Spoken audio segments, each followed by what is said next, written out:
Unong yalam kaliang persya u Dr. Mukul sangma ula ther teng ya ke jengsha Pynïap ki ba man la ki por ya ki khana ha ke Jylla kat bau la kan tho teng ya ke Sorkar Jylla namar ba kamla ban pendap wat ya ki Kam Pulit ki badang sa teng ha ki tenat pulit la ne ki tenat sipai da ka ba open pau ba ke Sorkar ka dan kam ban sngotu ya ki jeng na ka jeng ka ba kham Jylleu ula ong ba ka jinglong ka jingman ka kam snu la da ailat ban peteng kala ban penlong ya ke Jylla ka ba seiso na ka benta ban penla ya ki jengmut ki jeng perkhat jong ki nong le kam snu bat ban dang roi shisho bat ban don ya ki jeng kta ki ba snu ki ba mi na ki kam snu.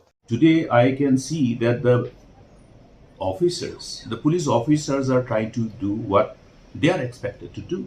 But I have reasons to caution the government that in the present prevailing situation, when many of the posts are vacant and have not been filled up, what does the whole scenario indicate and or reflect the intent in as far as the intent of the government is concerned? To ultimately cripple police organization by not filling up the vacancies. What are they trying to do? Ask them how many vacancies are there existing in every police station, every battalions. Not just depriving the job seekers, not just depriving those who are willing to serve the people and the state by being part of the organization. Not just depriving the youth, but at the same time putting the state at this kind of vulnerability. It's condemnable. The intent of the government is questionable.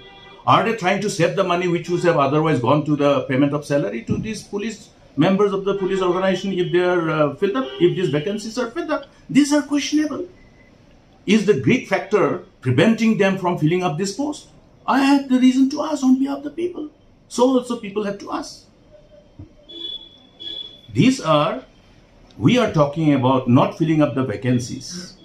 Vacancies against those vacancies which have resulted due to retirement, promotion, against the sanction and permanent post.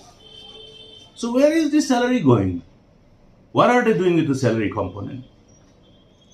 So withholding this money for something else, thereby depriving the state from getting the benefit of these services of these men and women who would have been in the organization, well trained. Today, after recruitment, you will require 1 year of their pre-induction training. It is not that you immediately induct and then you immediately deploy. No. Pre-induction, pre-deployment trainings are there. So therefore, the state is bound to face more and more problems in the years to come.